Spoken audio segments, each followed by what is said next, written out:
So those of you who know me well and who have been around me for the past at least year might possibly know that this is not what I wanted to do with my life.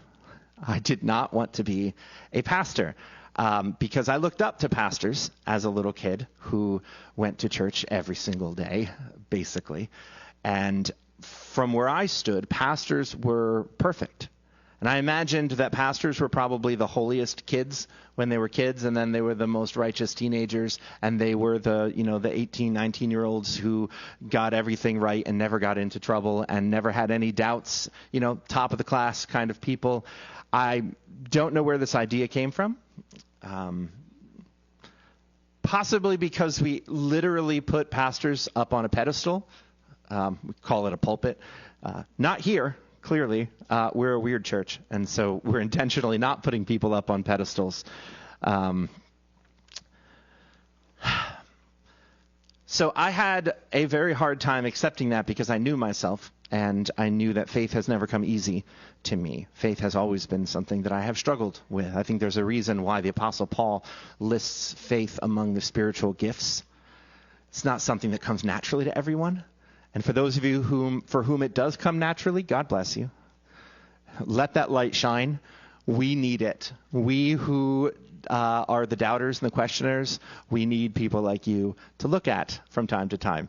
And I always thought that those are the people with the gift of faith. Those are the ones who become spiritual leaders. And those of us who have faith that can fall apart at any second for any given reason, we're supposed to be the ones who we show up and we set up the chairs and all of that. Certainly not lead, because pastors are meant to be relied upon for their spiritual integrity. And that was just not something that ever came easy to me. It seemed to come very easy to everyone else, though. So I remember one time, it was an chilly October evening, about 11 o'clock at night, in a park in northern Illinois, where I was going to seminary at the time. And I found myself in the midst of one of these really deep and dark places, realizing that I didn't actually believe any of the things that I had been taught for the past 5 years of undergraduate and then into seminary, realizing that I potentially have just wasted untold amount of money and time and energy trying to be something that clearly I was not. Pretending to be somebody that clearly I was not. So I found myself out in this parking lot, as I tended to do, and got out of my car and started walking around this poorly maintained baseball field, and just aimlessly walking around the bases, lost in my own head, in my own depression, in my own thoughts. And at some point I got the idea in my head that, all right, if God is real and God is listening, then maybe God will show up. Maybe, just maybe, if I ask right, this is one of those, this is going to be my moment. This is going to be my testimony, for those of you who also grew up evangelical. This is going to be the moment that I can tell people when, God knocked Saul off his horse and blinded him, and oh goodness, now we see the light. This is going to be my moment. So I said, all right, God, I'm going to walk around these bases, and then when I get to home base, I need you to show up. I want to see you in some way, shape, or form.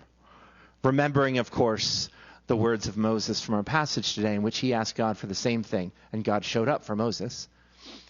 I said, all right, I'm going to walk around these bases, and we're going to get there, and when I get to home, you are going to show up.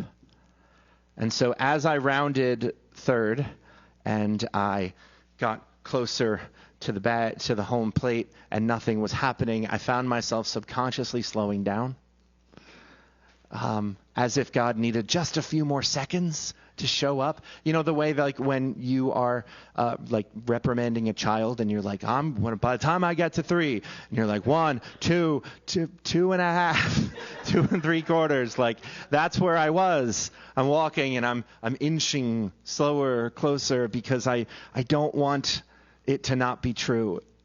And I hit home plate, But then I got this idea, this sort of biblical numerology got into my head, and I was like, you know what? I'm going to walk around here 3 times. That's a good Bible number. I'm going to walk the bases 3 times, and by the 3rd time, surely God will show up. And I walked around the bases 3 more times, and nothing showed up. I was still alone at 11 p.m. on a baseball field in northern Illinois, as one does. So then I started lowering the bar. Because, all right, yeah, I get it, God. I'm not Moses. I don't deserve to see this. I get it.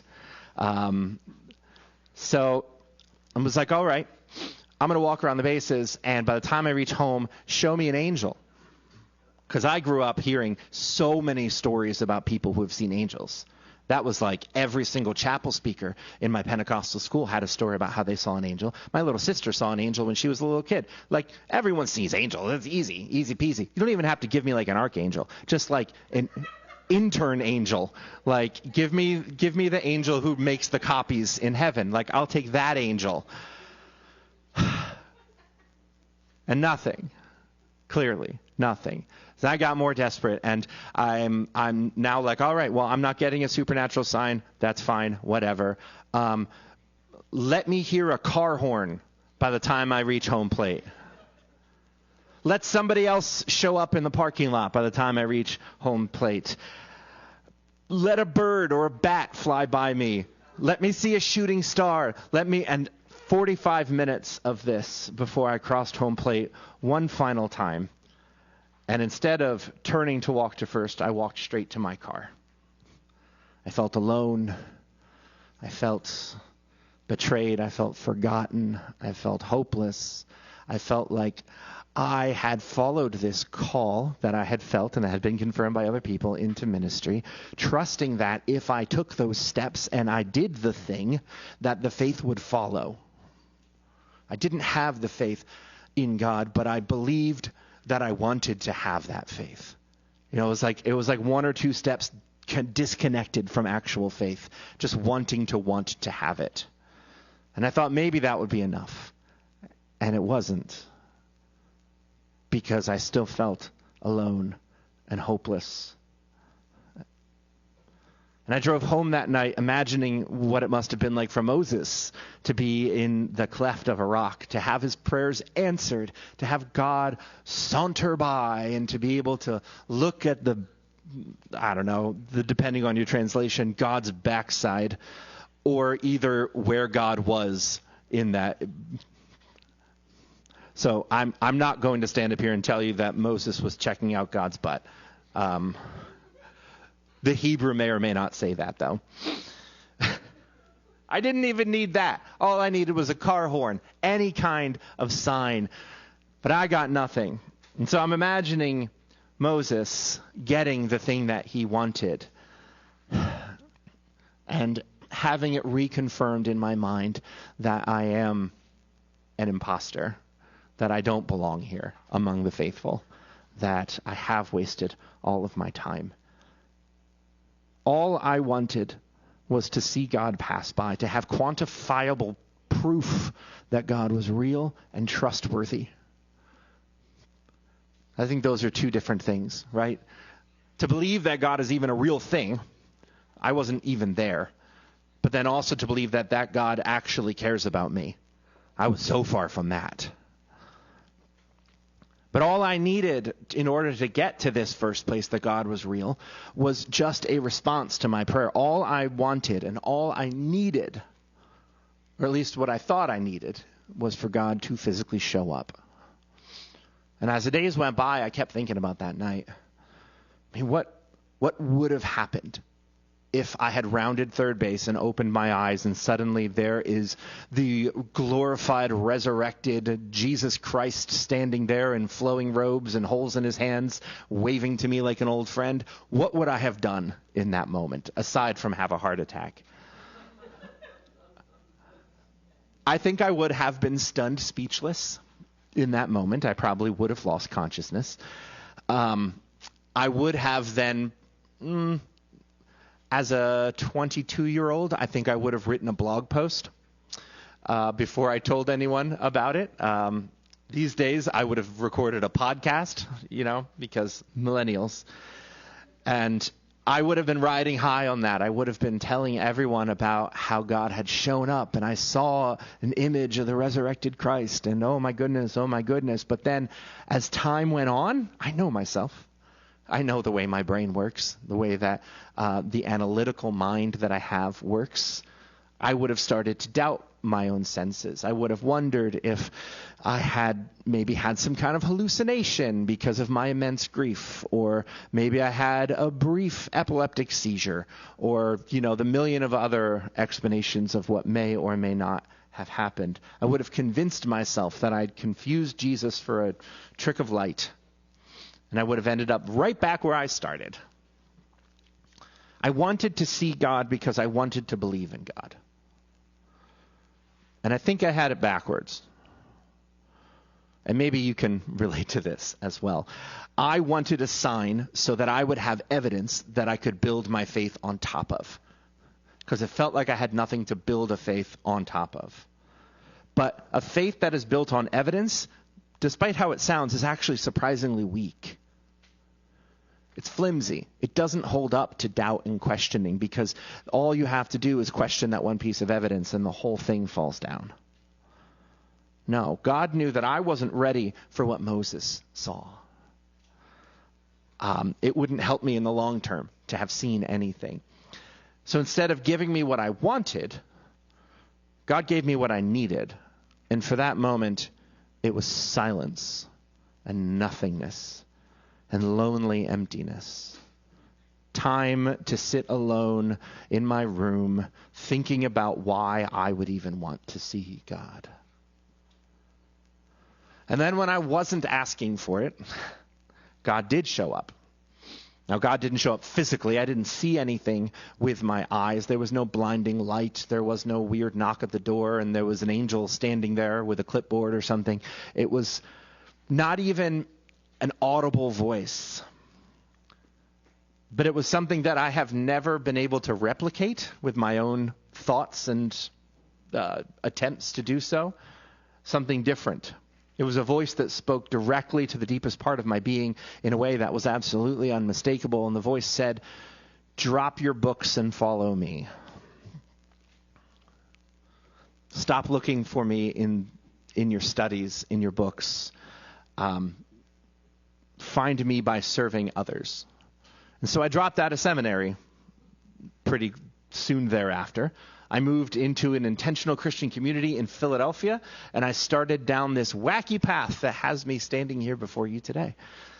And the difference, I think, between Moses and I is that I wanted to see God so that I might believe. And Moses wanted to see God because he believed. I wanted to take God out for a test drive and see if this model was really worth my time and attention. Moses already loved God and just wanted more.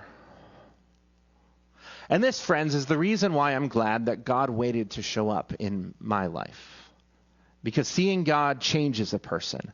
And if there's one thing that you take away from your time here today, know that. Seeing God, truly seeing God, changes a person. Moses got a split-second glimpse of God's back, or however you want to say that. And his face became so glowing white and bright that he had to wear a veil because the Israelites couldn't look at him anymore. The Apostle Paul saw the resurrected Christ, and not only did he go blind, but it completely changed his entire life around. And while I didn't see God with my eyes, I certainly saw God with my soul.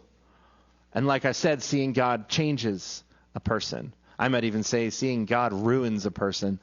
It'll ruin your life. It'll ruin your plans. It'll ruin all of the carefully constructed things that you have put together in your life. It will mess you up. I have a hard time when people say that Jesus saved my life, that Jesus ruined mine. I'd be much better, much more well off right now if it weren't for Jesus.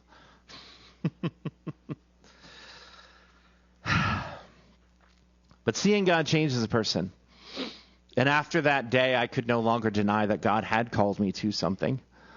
I could no longer continue wallowing in that self-loathing and self-doubt. I knew that God had made me the way that I am, doubter as it is, and that was intentional. That was a feature, not a flaw. I knew that I had to get up and do something. Because it's easy to hide our eyes from God. It's easy to pretend like we don't see God's glory and continue on with our comfortable lives. But seeing God changes people. It will mess you up. You cannot help but be changed. And if you're here today and you have no idea what I'm talking about, that's fine. That's great. God isn't done with you yet. Abram didn't encounter God until he was 75 years old. So you've got time. But when God did show up to Abram, his life was changed forever. So pray, friends, that God would open your hearts and open your mind. And as you pray, don't be like I was, demanding that God show up in your time and in your way. Keep praying and keep waiting. God pours out the Spirit on all people, not just the special holy few. Pray that you might see God when you are ready and expect to be changed in ways that you cannot possibly imagine.